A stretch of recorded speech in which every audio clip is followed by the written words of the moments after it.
Paolo Avellino at Kim Chu magstay na matagal sa Korea. Fans super excited na. Mas magiging mahaba ang panahon ng pagsasama ng Kim Chu at Paolo Avellino sa South Korea dahil sa kanilang inaabangang Prime Video original series na Kopino. Dahil malaking bahagi ng proyekto ay kukunan mismo sa iba't ibang lokasyon sa Korea, inaasahang mas matagal silang mananatili roon kumpara sa kanilang mga naunang proyekto. Ayon sa mga ulat, ilang linggo ang inilaan para sa overseas filming upang makumpleto ang mahalagang eksena ng serye.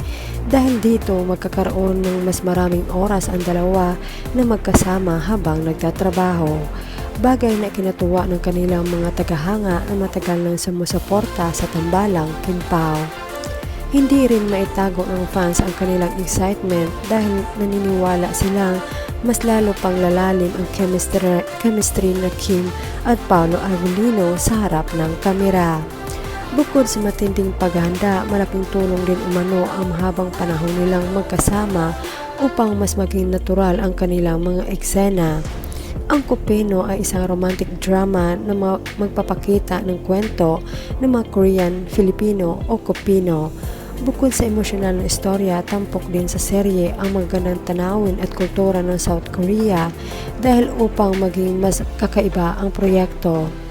Samantala, marami na ring fans ang umaasang makakakita ng behind the scenes photos at videos habang nasa Korea sina Kim at Paolo. Hindi rin malayong magkaroon sila ng pagkakataong makapagbahagi ng ilang travel moments sa kanilang social media habang nasa shooting break. Habang wala pang opisyal na pitsa ng premiere ng Kopino, patuloy na tumataas ang excitement ng mga manonood. Sa mas mahabang panahon ng kanilang pagsasama sa South Korea, inaasahan ng marami na isa na naman itong maging matagumpay na proyekto para sa tabalang Kim Chu at Paolo Avellino. Heto ang komento ng netizens. Good job Kim Pao, stay strong and long-lasting forever. Correct, no bashers, no stress, masaya at tahimik Kim Pao, magagawa ng ni Paolo gustong maging household husband.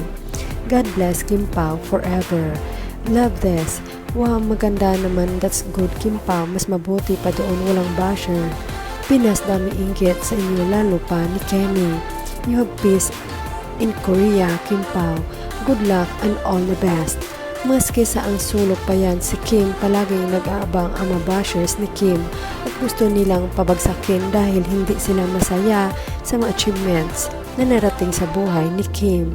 Subalit lagi silang bigo kasi mas lalong blessed si Kemi. Sa kabilang banda, successful pa din ang second day ng pop-up store ng House of Little Bunny ni Kim Chu sa Zamboanga. Dahil dinagsa pa rin ito ng maraming tao, ang nasabing pop-up store ay mag-last na isang buwan sa Zamboanga City.